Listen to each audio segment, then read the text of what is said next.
Hey guys, well, since it's spring, I've decided to do something a little different today. One of my favorite activities to do in the spring is to have a garden.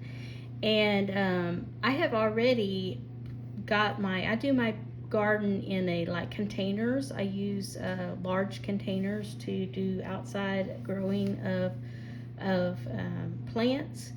And this year I am doing a different type of experiment, even though I already have my containers out planted. I do want some more tomato plants, and I have some seeds from the previous years that I've had tomatoes. So what I'm doing this year that's a little different is I'm creating planters for my seedlings to start in using these Lipton tea bottles. Let me show you the ones I got at Craven. You could probably use water bottles. I'm using like these little Lipton tea bottles. So what I do is I'm recycling the bottles.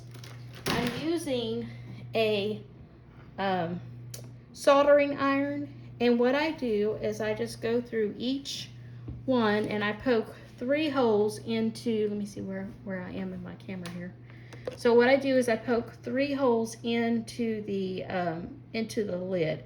The only thing I'd recommend is that you do be in a very well ventilated area, because this plastic does kind of get to you after a while as it's melting. So I do that for all the lids, and that's the first thing I do is I put the 3 holes in the lids. And it will get on the tip of your iron. If you don't have one of these, it will, the plastic does. I guess you don't have to really push it all the way in, just get that hole. And what that hole does is it allows that water to be, allows the water to drain out, but it also allows the water to be absorbed up. So you kind of make like, when we get done, we'll have like a wicking type of contraption that will wick the water up into the soil. So what I'm doing, I'm just going to basically put my 3 holes in, and bear with me as I kind of gag. The smoke is kicking my butt right here. Okay, so this is my last one. So then what we're going to do is we're going to turn our bottles to the side. I don't have any on like I did. And what I'm going to do is I'm going to measure about right, probably about a little bit of an inch or maybe a ½ inch down. I'm just going to poke little holes in the side on the plastic. And I'm going to try to do them about every inch, maybe about 5 holes around the edge.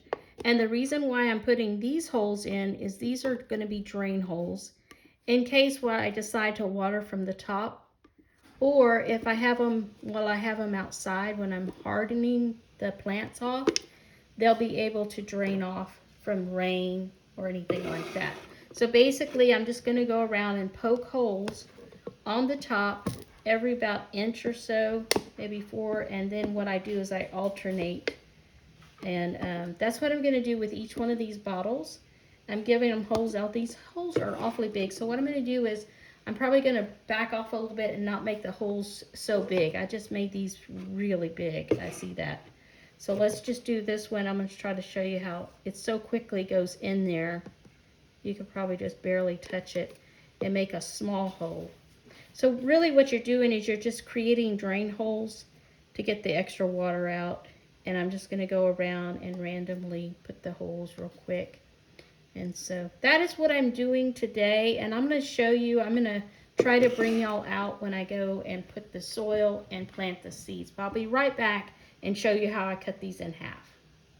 Okay, so the smoke and the okay, let's see if we can get this done quickly. So what I'm going to do is I'm going to keep, and I'm going to go right in the middle of the bottle is where I'm going to follow along with the iron, and I'm cutting.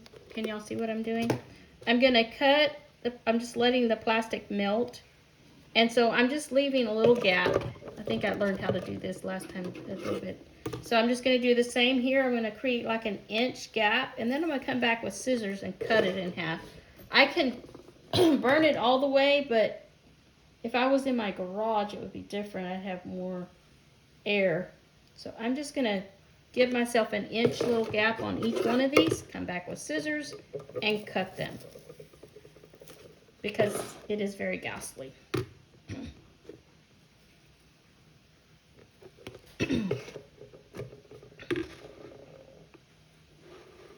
don't know if y'all can see if I'm getting out of frame. All right, so now I'm gonna pause for a moment and I'll be right. Whatever you do, please be very careful with that iron because it is very, very hot. I don't want you, don't be careless with it because you could burn yourself and you could burn yourself very, very bad. But basically I take my scissors and I just cut and I create this well that I'm gonna put, actually the water will catch into. And then you take the bottle and you invert it into, and you can just kind of scrunch it down in there. So what happens is you put your soil in the top part and this is your water catcher. Then you can take the planter out and put water in the bottom and stick this in. And I recommend not putting the water in here in your reservoir higher than where the lid is. Like go right about halfway up the lid a little bit and it will absorb the water because you don't want to drown your seedlings. So you want just enough water to keep the soil moist but not soggy. That is what I'm learning as I'm experimenting. And I'll show you some that I've already done in just a minute. Okay, so excuse my little messy kitchen here, but I have them up in my kitchen window, and these are actually tomato seeds and okra seeds that I started in a to-go container that came from a chicken restaurant, and I'll go show you my to-go container. I have other seeds started that are coming up in that container, but I stuck them up in my kitchen window, and I'll be placing these new seedlings once I plant them. This is where they will. So here is the plastic to-go container that I had from a chicken place, and basically the bottom of the tray is where your food is and the top was the top, and it already had a flap or a hole in it, so I did not have to poke any other holes so the water would drain through, and also it could wick also. So what I do is if my soil gets too dry, I put a little water, not very much, in the base of the container and it wicks it up, and this is starting soil for starting seeds. So it wicks it up and it brings it in, and I have this indoors right now. Eventually we are going to go out. I do have some, I'm very excited. I have some new babies coming up. My tomato plants and my okra plants were in these two little holes right here. So holding our little bowls. And so what I decided was I up potted them and put them into the containers that I created so that they would grow a little bigger, and they are growing bigger. But then what I have in here now is I have some peppermint growing right here. I'm waiting on my spearmint to germinate. And then in the middle here, I have some carrots. Now, I was a little concerned about these carrot seeds because I've had these carrot seeds for a long time and I never could get them to germinate. And I'm excited because I have two. I actually have two carrots growing at this moment coming up, which is very good. This is some lettuce over here, and it has really flourished and is getting bigger, so I'm probably going to get ready to try to up pot it into a pot. I really wanted to figure out where I want to put my lettuce because I don't want it to get bad. I want to actually be able to try some lettuce this year instead of putting it outside and letting it die. So we'll see how that's going to work. But this is one way that I'm recycling something that I had, and I'm starting seeds, and I'm growing some seeds that I have. So now let's go put some soil in the small containers, and also I'll let you come with me for that event, and we'll go into my garage and we'll put in the soil, and then I'll show you how I'm going to plant the seeds. So before we plant, let me show you this container that I'm using from Dollar Tree. I bought these last year. I used them for some other plants last year, and I thought, well, I'm gonna try something different this year that I saw on YouTube, and I really like the fact, I think it's gonna work, And what you do is you use a larger type of um, clear water bottle or tea bottle in the plastic, and you do the same thing. You cut it to size, and that's your watering. Um, and it distributes the water to each level, and it goes right straight through. You do the same concept, the holes on the lid and also around the edges to bleed into the plant. Okay, so as you can see, I am using this, I kind of was wanting to get a different kind of seed starter, but instead I ended up getting Miracle Grow's seed starting potting mix, and so that's what I'm using in these containers. And as you can see, I already have one, another one, a different type of bottle. It's like a regular soda bottle or anything like that. You get a hold of two of the 20-ounce ones. And so I have the soil already in it. So basically what I'm going to do is just take the top part and just go inside the bag, and just fill it up, and make sure that it's tapped it down just a little bit. Just make sure that all the air pockets are taken out, because once you start adding the water, this stuff really does, it packs down a little bit. So I always just make sure that it gets just fully on top. That's what I've learned. And so I just take and put it back in. And basically that's what I'm going to do with all of these. And I'm going to make sure that they don't fall off or fall over. So I'm going to pause for a minute while I fill all these up. Okay, so I have them all filled up. So the next step is to take them back into the house and get my seeds out, put some water in, show you how I'm going to put the water in there and at what level we want to put the water, and we'll get our seeds planted. Okay, so what we're going to do is we're going to add water. I've already added water to the bottom, but we're going to add water to the top and try to, and it's going to create a mess, but what I should have done was wet my soil before I watered or put it in the container so that it would be nice and damp for the seedlings that I'm going to be planting. But I'm just going to let some water run through it and get the soil as wet as I can to get it damp and ready for the seedlings that we're going to be planting. And so what I'm going to do is I'm going to pull it out until it starts to drain out of the portals, the holes that I have created. So I'm doing that for each one, and once it starts dripping, then I know that we're at a place where we can put this in, and later I can always add water to it so that it can wick up from the bottom. Preferably that's the best way to water your plants. You get the best results if you water from the bottom and let them drip in water. So I'm going to continue watering the soil down and getting it moist and wet, and then I'll be right back. Okay, now it's seed planting time. So by far my favorite tomatoes they're called sweet orange tomatoes. They're little bitty orange tomatoes that are about this size, and when they grow, they are yellow when they first come onto the bush, and then they turn like an orange color, and oh my goodness, you talk about sweet. And they make a bunch, they really do. So I'm going to put one in this container, and don't worry, I will be doing some more later. I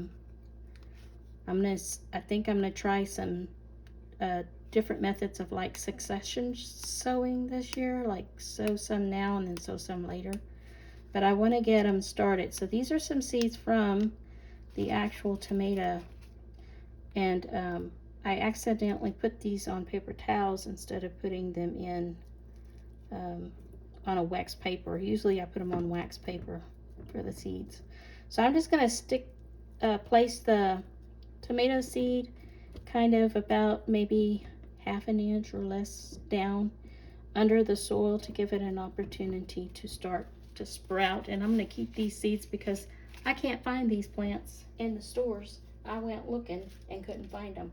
Now this one, I'm going to keep these aside so I can label them.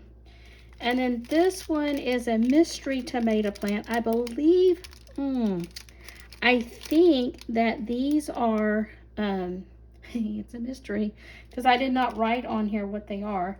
But I'm thinking, I want to say that these are some they're like Roman tomatoes, which I have in my garden now.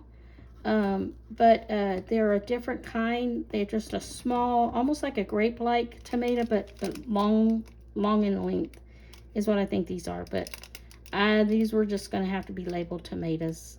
I don't know exactly what they are, but maybe they'll, I mean, who knows? Maybe they'll make. I kept them. I only keep the seeds of tomatoes that I really like. So any tomatoes that I grow that I don't like, I don't keep their seeds. And then these, let's see, we'll put these, I don't know what these are. Mystery tomato. We're going to call that the mystery tomato. So, this one is, I wrote on it, it's purple tomatoes. They are actually little purple tomatoes that grow about this big. And these came from my nephews, gave me a bunch of these. And they're very small and they're very, I think they probably just grow a lot. They have a lot of seeds in them. So I'm just going to put a couple of seeds in each one of these cups and just see if we can sprout them. And if we get them going, great. If we don't, oh well. And then I will, if there's more than too many plants growing in the cup, then I will break them down and put them in a different cup. Now, since I have this third cup over here, I'm hesitant on whether I want the prolific ones, but let's go ahead and let's do these because they're almost the size of a $1/2. So I could probably, now that I know that I can freeze tomatoes, I could freeze them. I could, oh no, can't mix that one with that. No. That one was trying to mix with the other one. Not a good mix. See, this is the reason why I don't usually put this on paper towels is because I can't get the seeds off. I guess, you know, a little paper towel is not going to hurt the seed, I hope. So I'm just going to rip the paper towel. Of course, I got a bunch of seeds. Not what I really want. So we'll take a piece of it and put it in there. All right, so we got some seeds put in there, in that one. And we'll just let that go. And if you want, I can take you out to my garden and show you my garden that I have started. But these are some seeds that I had put aside. I thought, I had thought I threw them away, but I found them, and I'm so excited because especially for the orange tomatoes, those are so sweet. And so we'll see how they grow, and I'll keep y'all updated on the progress of the seeds as they grow. But we at least got them started, and I am going to be setting these up in the window and keeping a close eye on them as they progress. And so these are some added ones that I'm going to add to my window here. The okra and the tomato plants that I showed you earlier, they're getting ready to be, probably next week I probably will, the weather I think is going to cooperate with us. I'm getting more true leaves, what they call true leaves, I think, on those growths. So they're getting ready to be up potted again. So we'll see how it goes. I probably will up pot, especially the tomato plants. I may up pot in solo cups so that they can, so I can get some more soil on the stem and get them to grow even more stronger. If you don't know, but with tomato plants, if you bury the stem under the soil, it automatically grows, shoots out roots, and it stabilizes the plant a little more, which definitely these are stabilized. They look a little stringy, but they're stringy because they're indoors. And so I'm going to start hardening them off next week and start planting them, and hopefully no critters will get them. I'm having a really bad problem with snails. Okay, so here's my 8x8 little garden area. It's my little classroom. I have some jalapeno peppers for the first time. We'll see how those mature and grow. And I have some petunias, which I love to grow petunias. I had a jalapeno pepper right there, but a bad critter got a hold of it. My tomatoes, I had 2 tomatoes, Roman tomatoes back here. It looks like a critter got a hold of the leaves, but it looks like they're gonna come pull through and hopefully um, get better. This is a mint. Hopefully they won't get a hold of my mint. My mint's probably going to take over my pot here. Got some basil. These are some other tomato plants. It's a Roman tomato plants. They're really, yeah, they're starting to really perk up, which is good. The rain is really helping. I love basil, making sweet basil. I make sweet basil tea with mint, fresh mint. If you haven't tried that, you need to try it. We're going to try a few cucumbers this year. So we got a burpless long cucumber. And then I have pickly cucumbers because I do like to make pickles. So we'll see if they'll get, it looks like they're kind of getting a little bigger and growing. And I had some marigolds planted, but whatever the critter is has come and got them. But it looks like, look at this one, it's starting to come back. It's looking good. It's actually, can you see how it's, and then I have some radishes. This is something new for me. So I'm doing some sparkler radishes and we'll see how those turn out. So that's my garden. Okay, by now I know y'all think I'm crazy, but that's okay. These are my orange tomatoes, and these are my mystery tomatoes, and those are the 3 purple tomatoes that we are going to be sprouting. And so I got those up on the windowsill, and as you can see, this one right here is about at the right level for water. But since I made the soil very moist and wet, I'm not going to add any more water to these pots because I want them to first of all kind of a little bit dry out, not too much, but I don't want to overwater the seeds either and lose my opportunity. Now, another thing that I didn't tell you about these plants is I make them exercise every day. So every morning I turn them so that they face this way toward the inside of the house, and then they turn themselves and face the sun. Probably takes about an hour or 2 hours for them to turn, but at least it's giving them some exercise and they're not all going the same direction, and it kind of makes them move around a little bit. But that's my experiment for this year, so I'll keep you posted on how it's going. And the plants that I showed you in the Dollar Tree tower containers, those are mostly herbs and a couple flowers. So I have dill, oregano, and chives. And then I also have some petunias in there as well. I'm just kind of trying that one out because I want to make sure it's going to work before I buy some more containers. And basically I used this container right here, this Arizona container. And again, I cut it actually. You take the this little plastic thing on the bottom of the lid here, you take that off because you're going to be setting it so that it's in the bottom. You make a hole in the bottom of it with the melting iron is a lot easier than a drill. And you set it on top, and then you screw the lid back on. But on the lid you have the 3 holes so that the water will come through. And then you cut the bottle at the depth of the container. So you kind of look, you want to go a little bit below the top part of the container so that you can set the next container on top. And then this kind of sits on top, and then they cause a feed through. I did not show that, how I created that, but if you look on YouTube, there are some people that have videos out there showing how to make that. So I just kind of took their idea and ran with it. But I do want to thank you for coming and watching my videos. Thank you for allowing me to share a part of me that's a little bit different. I do like to garden a little bit. I'm not a avid gardener, but I have been gardening for the past 4 years. So I just wanted to share something new that I'm doing this year. So hope you found this video informative and fun, and thank you for coming along today. Y'all have a great day. Make sure that you like my videos. Make sure that you subscribe to my channel, and make sure that you comment below if you like this kind of video. I can continue to show you the progress that my garden is making. This is inspirational too to me because it's what I like to do. It's part of my heart. So y'all have a great day, and thank you so much. Bye.